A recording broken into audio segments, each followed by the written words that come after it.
Good morning and welcome to the Media Speaks Live Saturday morning news show. I'm DLAKE for PREZ. I don't know how much of that we just got. Seems like the live button might be lagging a little bit. I'm DLAKE for PREZ. We're reporting on my channel again today. Kyle is out today. His birthday is coming up. Everyone's favorite Kyle Phillips. Not here joining us today, but I am joined, luckily and thankfully, by Sam Ganji, Sam of the Correct Views and the Band Passing Times, Samuel. Greetings, unsettled souls, and welcome to the Saturday edition.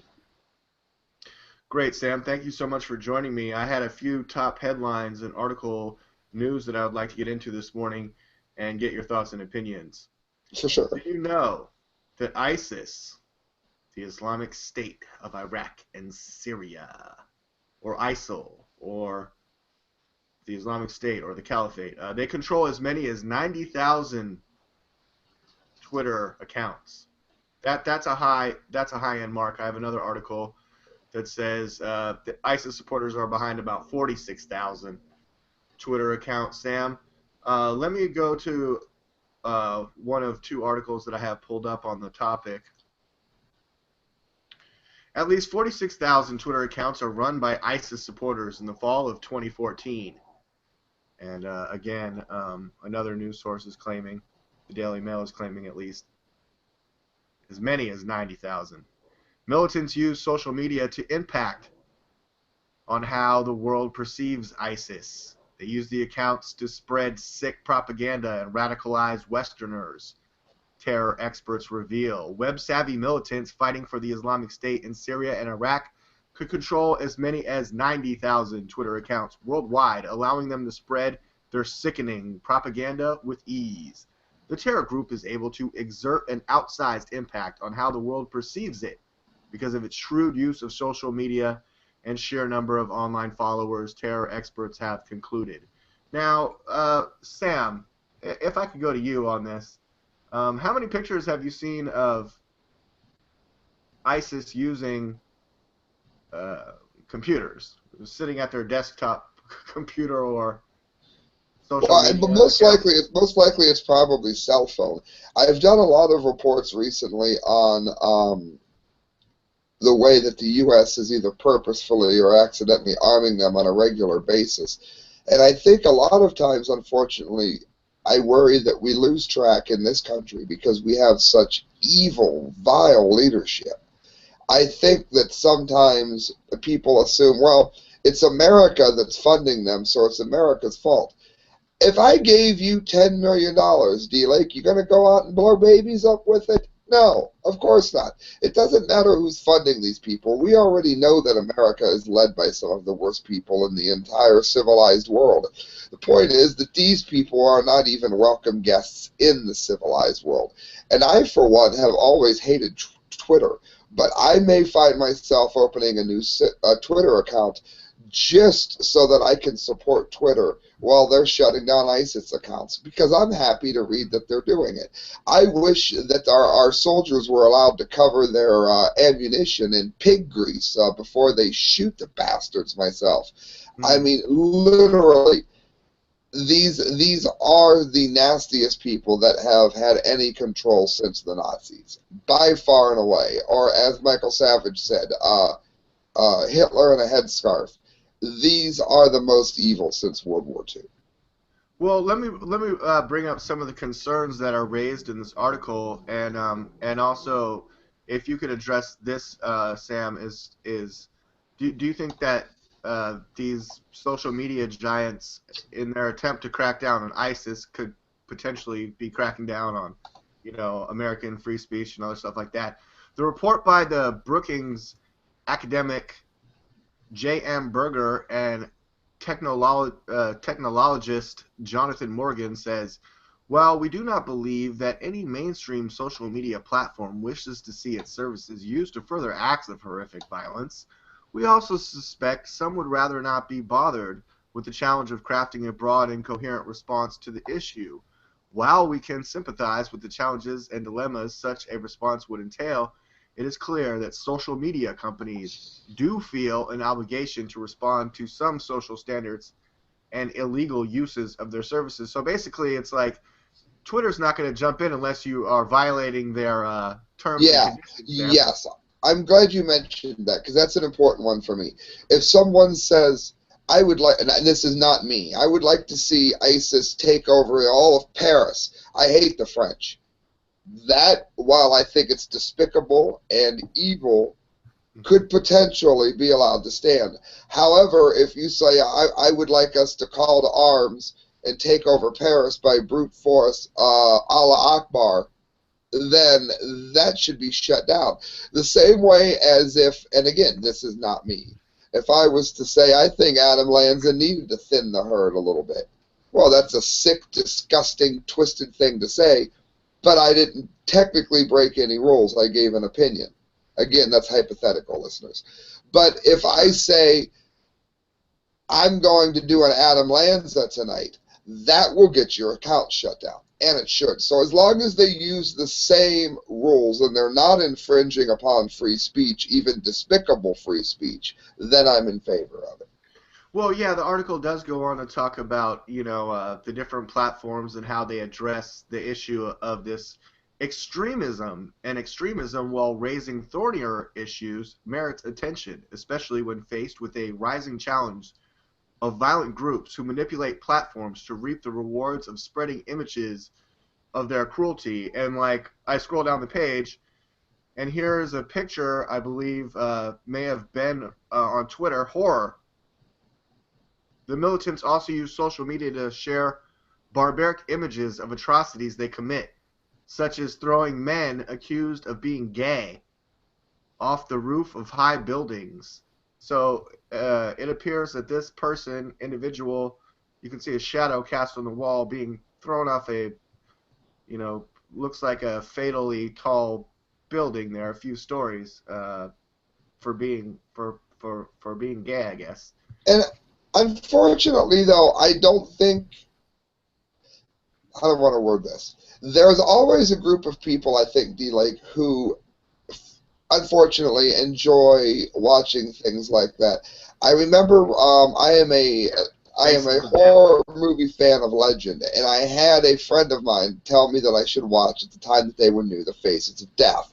Which, I knew you were for those that might not know, it's actual people dying, like different ways that people die. I got about 10 minutes into it, realized what it was, and had no interest in it whatsoever. It's a death documentary. Yeah, those kind of, it's just not my cup of tea, but I've never wanted to ban them.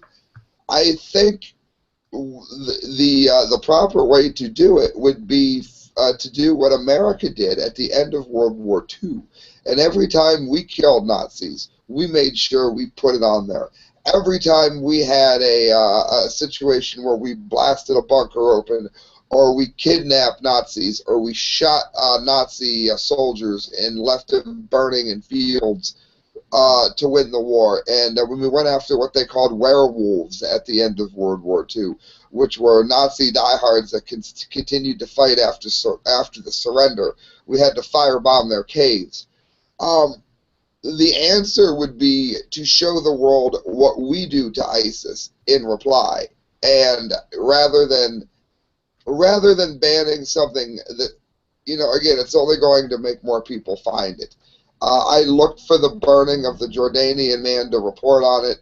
I didn't find it right away. I'm not a nutcase. I didn't keep going. I read enough about it that it was fine. So, I mean, that's going to be hard. That's going to be a slippery slope.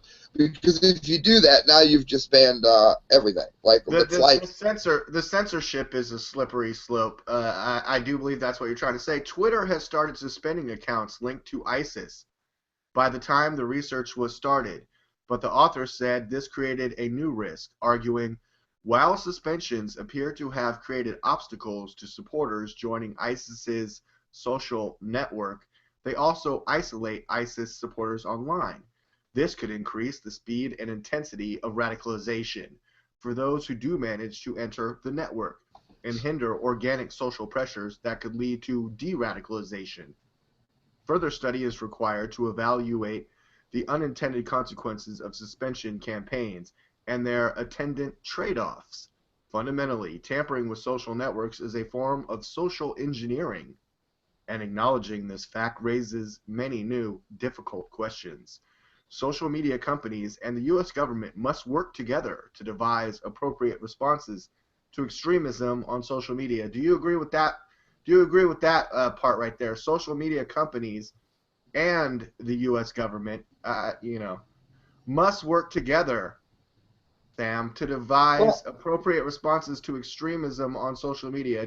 How do you feel about that? that depends how that's read. That's an awfully open-ended sentence. I Hmm. think that if they have, I'm pretty sure you're not allowed to show faces of death on Twitter, so they would still be Right, okay. right, They would exactly. still be okay as long as they've already got rules. Then they don't need new rules. They simply need to enforce the rules that they already have. And I don't think they need the government to do that. I don't think it's ever been okay on Twitter to show Right. somebody being burnt alive. So them And taking that down is going to be completely okay. I believe I was reading just a week ago that Twitter is not necessarily uh, taking this on like proactively. They need to receive a click. They need to receive a notification that something is inappropriate. Yes. But Sam, uh, in with all this breaking news about ISIS on Twitter, it comes in the wake of alleged death threats against Twitter founder Jack Dorsey. Yes. There's been death threats on the creator of Twitter after the company cracked down on pro-ISIS accounts. Hey, D, you're the quickest on the net. Where is Twitter located, and do they have conceal carry there? San Because if they, Francisco, no, never mind. They're sitting they're ducks. dead. Yeah, Sitting ducks. sitting Now ducks. think about that. I don't mean to sidetrack you, D, but for Sure. mostly for the listeners' benefit. Let's pretend the Twitter offices were located in Houston, Texas. Does anybody listening to this think that they would have a very successful Hebdo if their headquarters were listed in Houston, Texas?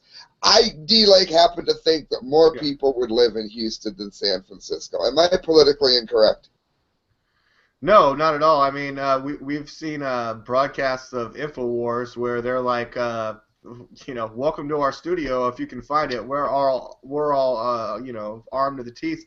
I don't think these other companies take it quite so seriously, but now it sounds like maybe they are because of alleged death threats, which is a link on NBC News against Twitter founder Jack Dorsey after the company cracked down on pro-ISIS accounts. 1 in 5 of the accounts the report said they chose English. 1 in 5 chose English as their primary language, Sam, while the other 3/4 chose Arabic. The majority of the accounts claimed Saudi Arabia as their location, and let me go back to screen share so you can see the graph. All right, Sam. Location claimed in profile, the highest amount appears to be in Saudi Arabia, followed by Syria, followed by Iraq, followed by the United States, then Egypt, Kuwait, Turkey, Palestinian Territory, Lebanon, United Kingdoms, and Tunisia. Weird. Yeah. It said a lot were coming from North Africa too. The report recommended more comprehensive research on how groups like ISIS use Twitter and other social media networks. It also pushed for Twitter and the United States government to come up with a more proactive strategy for rooting out terrorists. Again, these two articles, they slightly switch what I'm reporting, but it's all the same. Social media platforms should consider whether they want to continue with some variation of their current approach, which tends to stomp out fires as they erupt, the report said, or whether they want to dismantle or degrade the social networks responsible for setting the fires. Now, I don't know how you feel about that, Sam, but free speech groups like Electronic Frontier Foundation have warned in the past that such moves could lead to increased censorship. A Twitter spokesperson responded to the report by saying, "We review all reported content against our rules, which prohibit unlawful use and direct specific threats of violence against others." In other words, if you start showing faces of death, Sam, then that's where we're going to crack down. And I played this video earlier. I'm not going to play it again, but basically this is the the main guy, the Jack Dorsey, and they're threatening him, Sam. The Twitter creator. Like, they're going to come to America and threaten his life, Sam. How do you Well, feel about that? again, he's in San Francisco, and they've probably got, now, Buffy, we can't have guns in the building, so let's make sure we're all peaceful, and we put the little motivational pictures up on the wall. That's the problem that you're facing. I think if he was to get shot, he would, and I don't want this to happen. I do not want this to happen. I'm not encouraging it, nothing like that. If he was to face something like that, it would be in some small part because if he did what I think he probably did in San Francisco, I bet you can't have a gun there if you work there. If he did that, and I hope I'm wrong, then he's kind of going to die in a safe haven of his own making. Like the frog that jumped into the pot itself. I mean, Sam, now you're now not would be the encouraging time. ISIS to attack Jack Now Dorsey would in be the San time to Francisco, come are out you? with a real strong release that says, I mean, it would hit the front pages if that president was to say, everyone that has a legal, I don't know what the law is in San Fran. I don't even know if you're allowed to own anything that's not a slingshot. But that you're allowed to own you're allowed to bring whatever gun you legally own to work as long as you don't break any laws. Make that the front page news for a day or two. See if that changes these little jihadis' minds. Well, releasing strong statements and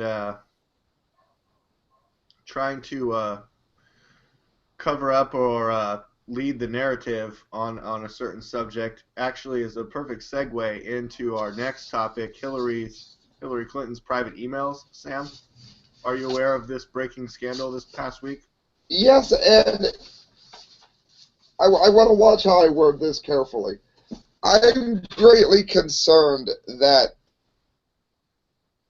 See, I want her definitely to get nailed, but she's done so many. Her family is so good at doing things such as Bill Clinton giving our trade secrets away to China and making everybody focus on his oral sexual escapades. Hillary BJ's? Clinton has been part of a coalition that has destroyed a perfectly functional country called Libya that kept the Christians and the different sides of Islam and the secularists all at peace. They didn't like each other, but they got along. She has destroyed the Middle East and empowered ISIS. And now they're talking about possible security breaches. Let me tell you what, I think every politician, even the ones we like, DLAKE, and that's a pretty small list, they probably have sent things in private email that they wanted to keep quiet. I think that this is going to be a very slippery slope if we bust her for this in light of every other awful thing that she's done. But now that I've said that, this is a stupid, irresponsible thing for her to do because she wasn't doing it with campaign contributions, trying to make herself an extra $100,000. Am I in favor of that? No. Does it keep me up at night? No, not at all. However, she was sending out very important things. She wasn't just making sure she was getting a free Cheese of the Month club and nobody could find out about it.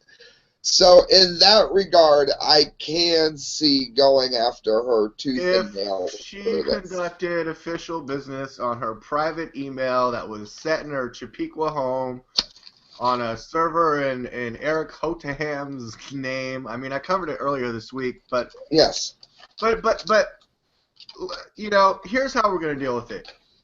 Clinton and her team are aware that her tactics will only hold out for so long, and that she'll eventually have to answer questions about her email practices.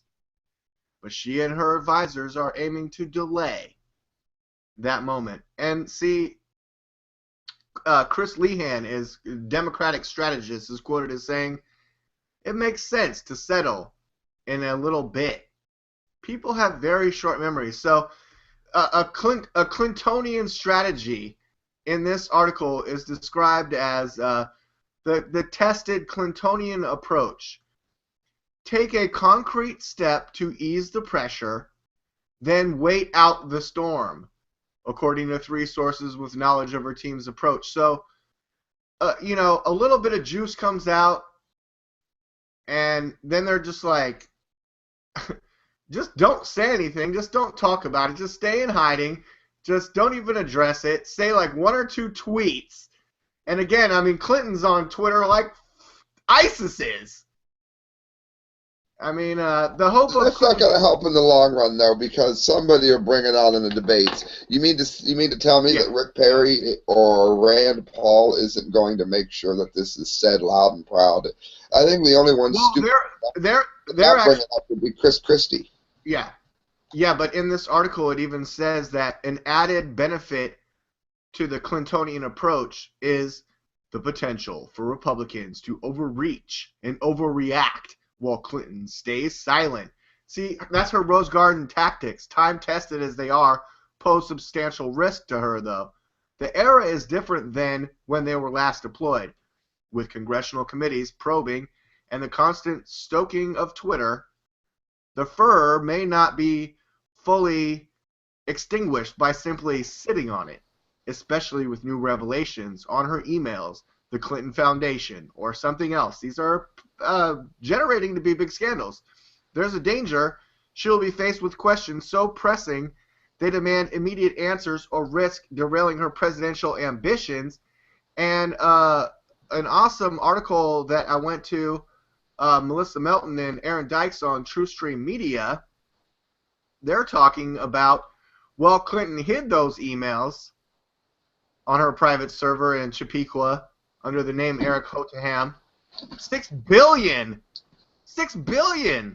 which could have funded a war in Libya, if you ask me, went missing in her State Department. And her Twitter avatar is her private messaging with dark sunglasses on like she's DLAKE for PREZ. I mean, Sam, just give me your thoughts and opinions on this. All viewers are dropping off. They don't like us talking about Hillary, but go ahead, Sam. It's cool. I look at it this way, and I think all viewers that are still here need to look at it this way as well. $6 billion. God love Aaron Dykes and Melissa. Yeah, that went missing from the State Department. They cut straight to the let's look at what really matters. Let's look at what she did instead of what she could have done by sending out the private emails. Let's remember to look at the dreadful number of things that this hag has done to our country and the world. Again, is this a big deal? Yes. And if something did get leaked out why she did this, and just hasn't come out yet, that's going to be an even bigger deal. But yeah, it might be a good idea to point to the number of things that she's already actually done. She's got a terrible track record. She's an awful politician, and she really doesn't seem to be that good of a person. Right. I speculated the private emails might have been, so that she could engage in awesome lesbianism situations with her aide and. See, I suspect. Hold on, let me fix this. But hey, Sammy. I suspect a lot of it is that, and also I think that anytime you send any kind of, I worry more that it's trying to hide the way she's raising money, the way that she's trying to maybe look at some, let's say, dig up dirt on opponents. I would be at least hopeful that it was more of that kind of thing that was through there, other than national security issues. But let's face it, the Clintons have such a terrible and thoroughly untrustworthy track record here that you have to think, maybe she really did send important information, classified information that could put all of us at risk through a private email account. Is she the kind of person that would do that? I think she is, but we don't know. Right, Sam. Hey, let's give some props to our good friends Aaron Dykes and Melissa Melton. I'm going to play a little bit of their video from TrueStream. Let me mute out. Yeah, how do you feel about this, Sam? Okay, I'm gonna play it. If you're ready to mute, then I think you're ready for it.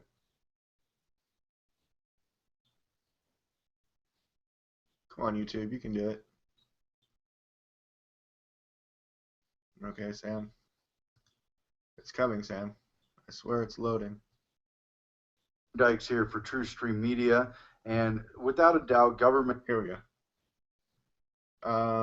Is one of the getting a little bit of stutter video here, Sam. But here we go. Let me try this. Dykes here for. Come on. Turn the quality down. I probably just have like too many things open.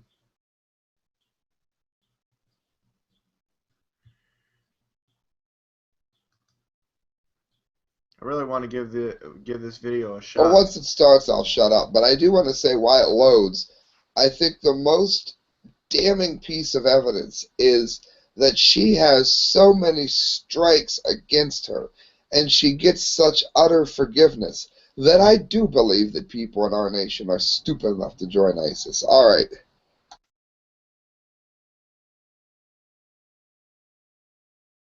Keep going, Sammy. Oh, the ad. Yes, that is the ad. At first I thought that was Aaron Dykes. But I do believe that people in this country are that dumb. I really do. I'm going to join ISIS because we got America's evil and they took the land off the Indians. Do you have any, let's face it, that's the kind of argument you'd hear from your average dumb American. Why shouldn't ISIS take the land? We took it from the Indians. ISIS would kill the Indians because they worship a different god.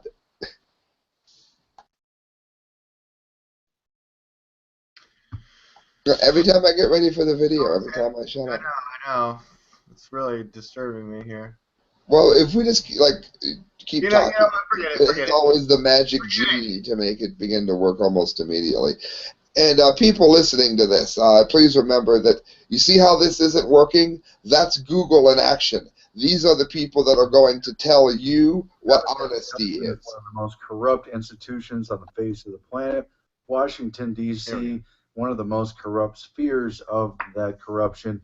And there's many types of corruption, but one of the most notable is the no-bid contracts, the fraudulent, non-accountable contracts, the money that goes missing from government agencies. And they all do it. They've all been guilty of it, not just of throwing big parties and like extravagant expenses, but also classic cases like when the Department of Defense admitted they couldn't track more than 2.3 trillion with a T dollars. Coincidentally, the day before 9/11 on September 10th, 2001, when Rumsfeld made the announcement that their database was not able to track where 2.3 trillion in transactions was going, who had the bids, whether or not they'd been fulfilled, whether or not it was done under the ethical treatments.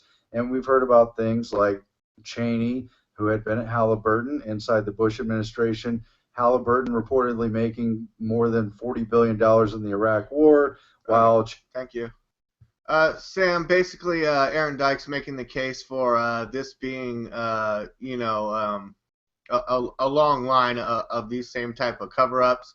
The obvious implication here is to cover up corruption in sweetheart deals, such as contracts to spouses and friends with missing documents and numerous government contracts for the war in Iraq and much more. The situation creates conditions conducive to fraud, as corrupt individuals may attempt to conceal evidence of illicit behavior by omitting key documents from their contract file, the report concluded.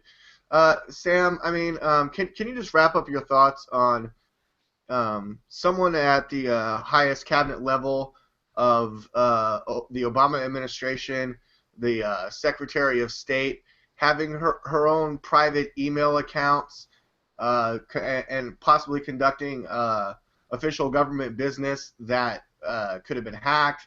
Did Hillary Clinton risk national security, Sam? Can I get your final thoughts on this issue? She definitely risked it. She definitely risked it. And it has definitely shown more of the pattern, more of the mindset that let our trade secrets get stolen under her husband, more under the mindset that you make these maneuvers in Libya that allows an absolute slaughter and fall of the country. More of going after Gaddafi, who, while not a saint by any stretch of the imagination, was nothing close to the evil that we are looking at now at ISIS. So I think it's important to really take and add this into the already existing pile of garbage that is this woman's legacy already. And if you vote for Hillary Clinton, the person that can't even be responsible enough to, at the least, protect our secrets in a safe way that is already afforded for her for free, and at worst, hid God only knows what, then there's some. If you're going to vote for her, there's something wrong with you. That would be my closing thoughts. This is just another box on the pile trash that is Hillary Clinton, and it's just another step in the direction that she wants to take the country, which is not only dangerous but irresponsible. I agree with you, Sam. Great points. Thank you. Sammy, you had a few things on the radar today. Here's a quick look at some ISIS twittering. Just ISIS on Twitter image search on Google. I don't know if I have safe search turned off because it looks like a lot of heads being beheaded. Isn't this the head of ISIS right here wearing like a fancy Rolex watch? I mean, what's that all about? Why haven't we? Well, again, they want to condemn a man for being gay, but how many of them have? There's 40,000 of them. How many of them have been raping in the villages that they go into? Right. Rape is legal, but sodomy isn't. You mean to tell me none of these animals are sodomizing the women that they're raping that the feminists don't care about? I bet they are. Speaking of fancy watches, Sam, did you hear about the $10,000 watch tests Apple's luxury appeal? No, I was when I was coming back from Brandywine, free shout out. I was listening where the Apple battery. Now they were worried it was only going to last for 2 hours. It's going to last, I guess, for the whole day. Well, better one whole day. Yeah, there's a problem with their batteries, from what I've heard. Yeah, this $10,000 watch tests Apple's luxury appeal. Some models will also be Apple's most expensive products in more than 30 years. The company is widely expected to put a price tag of at least $10,000 for the gold Apple Watch edition when it shows off the devices. Now, a normal Apple Watch Sport starts at just about $350, but the 18-karat gold casing and buckle will make it Apple's priciest gadget since the Lisa, a $10,000 computer released in 1983. 1983, Sam. The high-spec Lisa, which took 5 years to develop, was overseen by Apple co-founder Steve Jobs, sold just 100,000 units, and is seen as one of the company's rare flops. Apple Watch is the new first product category to emerge from the company since Jobs' death in 2011. So they're really touting this Apple Watch, and you can get a luxury edition that is 18-karat gold buckle and frame for $10,000, Sam. I'm sure inevitably it'll end up on the wrist of some talentless hack like Beyonce, but I don't think a lot of people are going to get it. I do think you're going to find, though, that they will become like the Swatches used to be. And in that aspect, I think it'll be cool with all the like cool designs they're going to come up with. And in that aspect, I'm looking forward to it. If you spend 10 grand on a watch, there's something wrong with you. But in that aspect, yeah, I could be in favor of that. That's fine. That would make sense. You do it with a regular watch.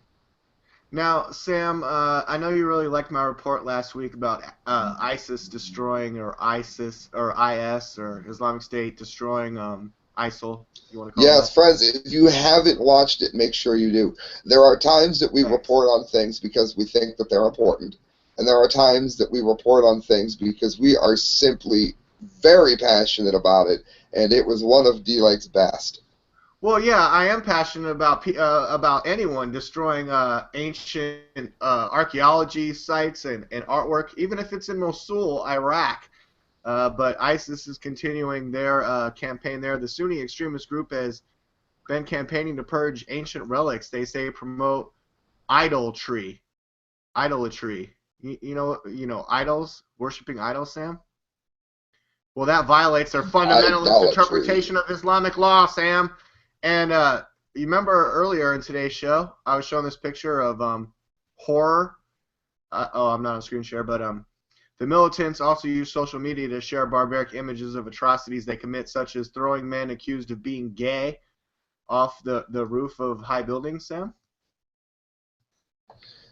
Well, The I really, how did they Sam, gather? How did they gather that we worship the ancient relics? I've been fortunate in my life to go to museums and stuff and see some very ancient relics. I remember I got to see one of the oldest brooms ever because a nasty, terrible company, but the Hoover Company used to be here, and they had a museum, and they had the oldest broom that it was in a cave that's ever been found. You know what, D-Lake, at no point, even though I thought it was interesting, I never worshipped the broom. It was never an idol. I was never a follower or a disciple of the broom. How is it they decide that you're somehow idolizing you probably try to get the broom to fly. Harry If Potter? it was a flying broom, Sam. If it was a flying broom. I still don't think I would be I wouldn't make it my idol, even if it flew. Where did ISIS get it in their heads that we worship historical artifacts? That's never been a part of Western culture at all. But it affects society and sociology. It's a sociological attack. Sam, I was saying I wish Kyle was here because I wanted to equate ISIS throwing this gay man off the roof of a tall building to an interesting story that just broke in the past couple of days. 3 gay men tie the knot in fairy tale ceremony, a 3-way same-sex marriage, gay polygamy in Thailand. 3 gay men from Thailand have tied the knot in what is thought to be the world's first 3-way same-sex marriage. Their names are Joke, Bell, and Art.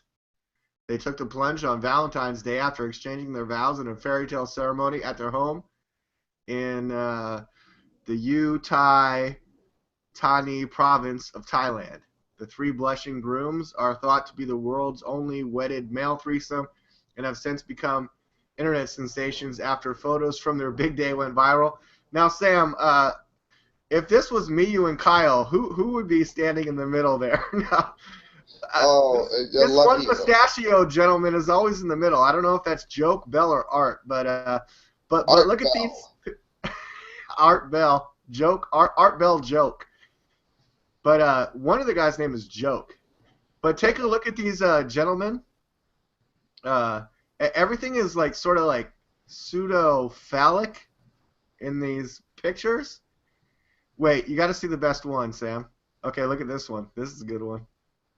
And this guy's always in the middle. That's like the reason I stopped watching True Blood. This guy's always in the middle, like he's this mustachioed guy is always sort of like in the middle. Look at this one. This is my favorite one right here, Sam. Wow.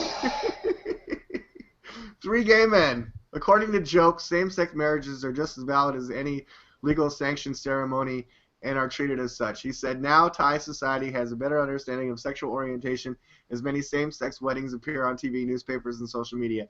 We feel more accepted and able to come out.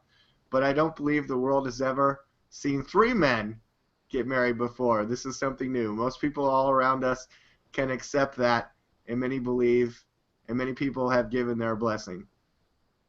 We love each other and live together like brothers. Hopefully this is I don't know too many brothers that live together that way, I would hope.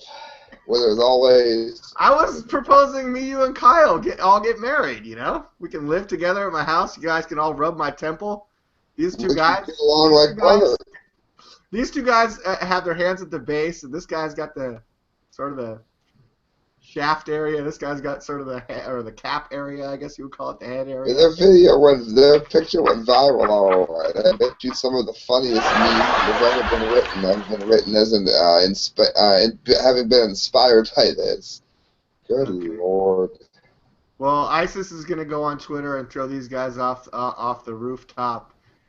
Sam, you had some science news today. I don't have your science theme song, but what would you like to get into today for the science report? Greetings, unsettled souls. Welcome to news from the science front, indeed. Officials declare eating healthy a mental disorder. Could we all be really mentally ill? This was odd, because it's anything you can do to prop up Monsanto. Anything you can do to make Monsanto look good. I had the sniffles on Wednesday. You might have seen me take one on air because I forgot to take the screen off. No, I'm not even getting paid for it. They don't pay me a thing. They probably should. Take Umka. You're over anything in like a day or two. And, I mean, look at this. Here's the generic Dayquil. We never even opened it. Never even opened it. Umka, bam, fixes everything. So because you're trying to find natural medicines, because you're trying to find natural food, it's implying that you're crazy because you think that the food that everybody else eats is dangerous, and therefore you're dangerous. That's what they're trying to say here, when the truth is their food is harmful, and it's not a conspiracy. Jeffrey Jackson, InfoWars. In an attempt to curb the mass rush for food change and reform, psychiatry has green-lighted a public relations push to spread awareness about the new buzzword orthorexia nervosa, defined as a pathological obsession from biology, pure and healthy nutrition. In other words, experts are saying that our demand for nutrient-dense, healthful food, why can't I talk today, is a mental disorder that must be treated. CNN, Fast Company, Popular Science, and other top outlets have all begun to trumpet the talking points on Q relatively recently. Orthorexia nervosa is a label designated to those who are concerned about eating healthy, characterized by disordered eating fueled by the desire for clean and healthy foods. Those diagnosed with the condition are overly preoccupied with the nutritional makeup of what they eat. So,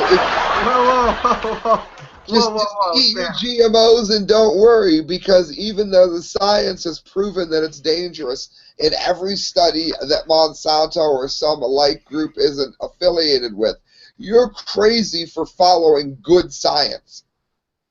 Orthorexia nervosa? If you eat organic, if you try to eat healthy foods, yep, you've got it. It says, in short, if you turn your back on low-quality corporate food containing known, that is proven, cancer-causing toxic additives, cancer-causing, and a rich history of dishonesty rooted in a contentious profits over people modus operandi, then you suffer from a mental illness. The cherry on top is that if you have the pseudoscience labeled disorder of orthorexia nervosa, you will be prescribed known toxic pharmaceutical drugs from some of the most conglomerate corporations that are trying to avoid you eating healthy in the first place. In other words, their modus operandi is to make you think that you are crazy for wanting to eat healthy. You will eat unhealthy. You will be put on psychiatric drugs. Then when you're put on psychiatric drugs and you're eating your crap food again, you will get health trouble. And then they can give you more drugs to fix that before you die. That's not gaslighting at all. Please continue, Sam.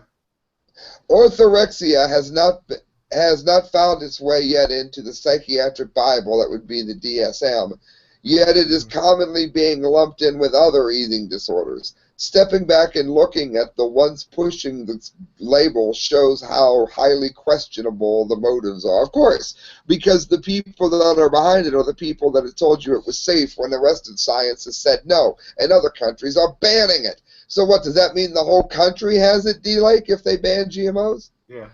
Psychiatry as a whole is deeply in bed with the pharmaceutical industry, which makes the drugs treat every one of these disorders. It is often these companies that are wielding influence behind the scenes to invent more mental health categories with their toxic products as the answer. And we've reported on the correct views and on the science front how there is no such thing as a provable mental disorder. It is not caused by any chemical imbalance. If you've been told that, you've been lied to. Yes. There is no science to prove it. There's no way to test it. It would kill the patient to do so. Because you'd have to dig into the brain. this latest media push to popularize No. Whoa. I mean, it's up to the Nazis and the Nazi scientists to determine what is normal and what is abnormal. Then Yes. label that, and once it has a label on it, then we can demonize it. Say that you have orthorexia, dysphoria, or nervosa. Orthorexia nervosa. You're nervous about eating food that's not healthy. So that is classified as a mental disorder, Sam? Is that? Yes. If you don't believe their lies, if you believe the science proven that this is bad for you, then you're crazy. It says this latest push to popularize anorexia as a mental or orthorexia as a mental disorder with the goal to marginalize and derail the food revolution appears to have been dead on arrival. The psychiatric community has even deemed creativity to be a mental illness, and it's listed. It says, in closing, as the people continue to walk away from the broken medical and agricultural food systems, like an abusive relationship, the food makers are willing to do anything to maintain their waning control. Organic and non-GMO food markets have exploded in the last 5 years, so much so that they are in competition. Wishing to not follow the trend risks financial hardships to ruin. It says, in addition, pharmaceutical companies are feeling the strain as less people want their toxic medications and crippling side effects, as they should. Last paragraph, DLAKE, perhaps some people to take it too far to the point of self-harm. But the problem we face with toxic food systems is a much larger threat. In closing, let's be aware of some of the overall BS fed to us by the pharmaceutical bankrolled industry of psychiatry. When healthy eating and creativity are mental issues, something is amiss. And additional sources are Popular Science and John Rappaport, who doesn't always give the best info, but he did in this one. Yeah, if any of you don't know this listening to my voice, your food is toxic. You are not crazy. You want to eat organic as much as you can. You want to factor out pop. I did an entire show, DLAKE, how to almost never get sick, and it also tells you how to get over it in no time at all if you do. Make sure you look that up, everyone. That's the news from the science front. Excellent, Sam. I'm aware of your... Excellent, Sam. Thank you. Totally. I'm aware of your How to Never Get Sick report. One of your breakout reports. A lot of people have watched that. I think it's a really good one. A lot of people have read through that material. Good stuff, Sam. You had another article that you wanted to touch on today too, isn't that right? We're going into entertainment, I see. Yes. Fox8News.com. Buddy Holly plane crash may be re-examined. For those of you that don't know, the When the Music Died song was written about a plane crash that killed Buddy Holly, the Big Bopper, who, for those of you that don't know, is going to get loose like a long-necked goose. Now everybody knows who he is. Yeah. And Richie Valens, of course, La Bamba. La Bamba, yeah. Yeah, you just totally made me think about that movie. We've come a long way in aviation science since February 3rd of 1959.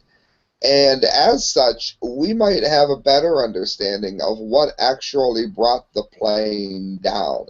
And I thought that this was a good thing to get to for entertainment. I also like that it explains to you how hard it is in the music industry because the labels really don't care about you at all. And Sam, let me interject real fast. It's known in the music industry as the day music died. Yes, the day that music died. That music died. In the earlier morning hours of February 3rd of 59, a small aircraft carrying Buddy Holly, Richie Valens, and J.P. the Big Bopper Richardson crashed a few miles from Mason City Municipal Airport near Clear Lake, Iowa. Pilot Roger Peterson also died in the crash. The voice of the hit songs Peggy Sue and That'll Be the Day was silenced forever.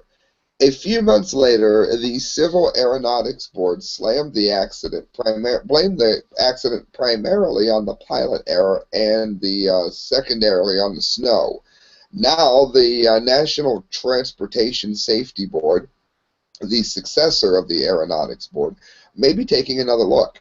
The NTSB received a letter from aviation enthusiast L.J. Kuhn, a self-described retired pilot and aircraft dispatcher, asking if, so he did both, he was on both sides of the stick, asking if, just like the three gay guys, asking if they could look into another possible contributing factor to the crash.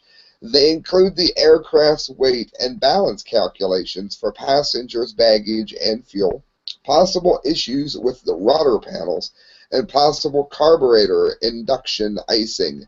Kuhn told CNN in an email, "You might be asking why this matters, because if they can find out why one plane crashed, they can prevent that plane crash from repeating itself in many instances, especially on the smaller planes, because it costs so much on the larger ones." "You have gotten our attention," the NTSB wrote in February, saying it would examine the information he provided. Kuhn's email said, "The NTSB never fully closes a case, but any petition to re-examine a case needs to show that there is new information suggesting that the original probable cause is incorrect," NTSB spokesman Eric Weiss said. "The agency has 2 months to review the petition and decide whether there is new information that could make it revisit the case." In '59, Holly, Valens, and Richardson, and you got to remember, Valens wasn't, he was just starting to become famous at the time. He blew up largely after his death, so that's why Holly got so much attention, were part of the Winter Dance Party, a tour that was started in Milwaukee and traveled to small cities in Minnesota and Iowa. The musicians, because the record labels always treat their artists like this, had traveled in sub-freezing temperatures in unheated buses, and people were getting sick. Of course, they didn't care. Holly booked the 4-seat aircraft to fly to Fargo, North Dakota, where he planned to finally do laundry and rest in advance of the group's next concert in nearby Moorhead, Minnesota. Why did they book that tour in the middle of the coldest states? Makes you wonder. Country legend Waylon Jennings, then Holly's bass player, gave up his seat to a sick Richardson. Jennings, who died in 2002 at the age of 64, was haunted by that decision for the rest of his life. Dion and the Belmonts were also on the tour, but Dion gave up his seat on the plane after hearing a $36 per person price tag, which I'm guessing now would be like $130, maybe more. He was the only headliner not on the plane, and the only headliner that didn't die that night. The crash has inspired, it says, generations of artists. Lou Diamond Phillips, great movie, great movie, great soundtrack. What's his name from the Stray Cats? Brian Setzer has a version of the Summertime Blues in that is better than the original. It is better than the country version that was on, I think, Alan Jackson. It's a great movie. Richie Valens, who was, of course, born in Valenzuela as a last name in real life. And in the 1987 hit movie La Bamba, Gary Busey, he played Holly in the 78 movie The Buddy Holly Story. Don McLean, who was inspired by Holly's music, of course, wrote Bye, Bye, Miss America. Bye. So it'll be interesting to see if it was other factors that brought down the plane. And maybe, some of those planes are still in the sky. We know Harrison Ford, in other entertainment news, just crashed a plane a day or so ago, and he is in hospital, thankfully in decent condition. But, I mean, maybe if we can figure out what caused this little plane to crash, which was newer than the World War II model that Harrison Ford was in, maybe we could prevent it from happening to the light aircraft and keep more of us alive. So rest in peace, Buddy Holly. And Valens. And Richie Valens and the whole gang. And poor pilot, yes. La Bamba, a great movie. I mean, the whole time you were telling that story, I kept seeing it through the vision of this movie. Me too. I remember so well. Sam, a third trailer, which I think is the final trailer for Marvel's Avengers: The Age of Ultron, came out this week. I'm going to play this if you want to go to mute, Sam, but I'm gonna play this for the sole sake of getting your reaction to it. Okay? That works for me. I'm muting out. All right. I want your honest reaction, Sam.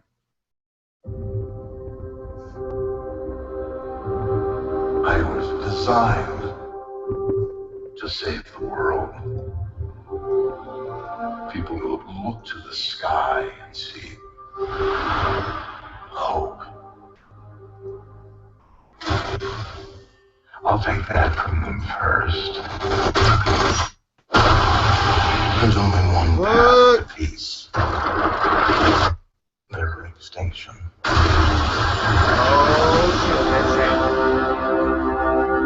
tried to create a suit of armor around the world, but I created something terrible. Artificial intelligence. Okay, how did you feel about that artificial intelligence, Sam? Are they?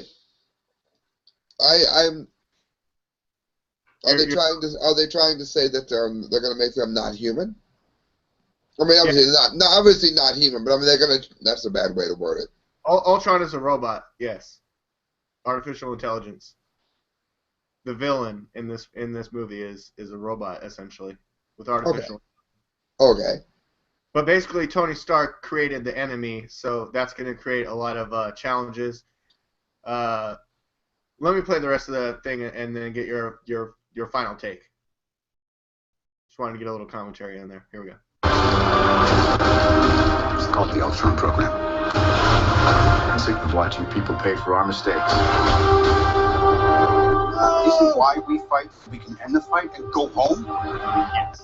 Well, you amazingly failed.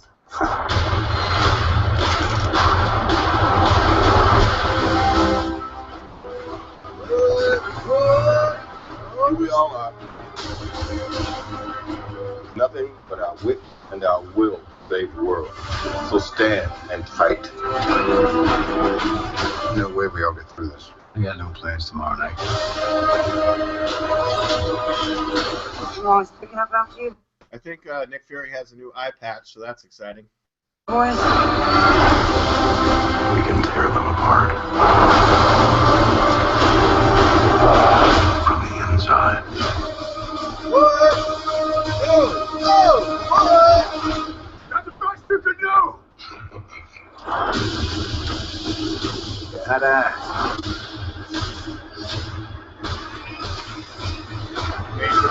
Oh, what?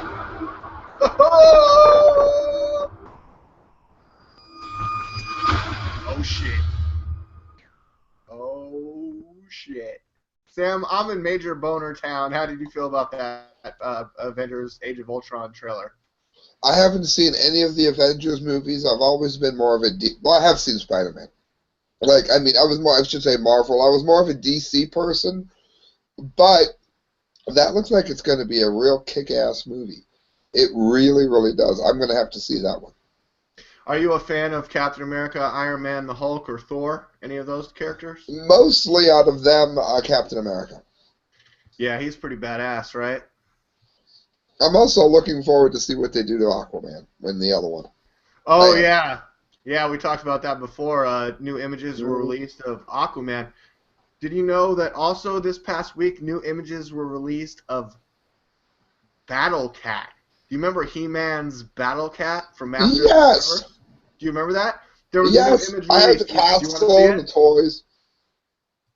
You remember Battle Cat, for real? Yes, I had the castle, the toys, all of it. I loved it. I had the trap door in the castle. I loved it. Oh, you had Castle Grayskull, right? Yes. Let's see that. I want to see even more. Now I'm hyped. I'm more. Oh, you're hyped. You feel good about upcoming Masters of the Universe movie? Would you feel good I about don't that? know, but I hadn't heard about it. But I'll be willing to give it a chance. I mean, hopefully they won't ruin it. Right. I want them to make GoBots. That's what I want. Oh, the GoBots. I mean, after Transformers, I don't know, but Sam, if you're witnessing my screen share, this is a newly released just this past week, as tweeted a pic of what appears to be a concept piece for the live-action Battle Cat. a.k.a. He-Man's trusted steed and partner. And take a look at this. I mean, does that give you any idea as to the direction of the film? I mean, Yeah, good. sepia-toned, giant Good. bat in battle armor. They couldn't keep him green, so yeah, they did good. I mean, yeah, it's kind of sepia-toned, the picture there. But, I mean, amazing entertainment news. Indeed. Did you have anything else in entertainment, Sam? I Have you been think. watching Uncle Grandpa on Netflix? No, I'm just kidding. What is Uncle Grandpa? It's like SpongeBob on extra crack. Oh God, there's a lot of crack in that, I think, to begin with. Nope, that's what I've got so far. I do want to give a shout out to the Maple Grove. We're playing out there. We go on from 9 to 9:40 Eastern Standard Time. It's in Maple Heights, so make sure you say hello when you come out.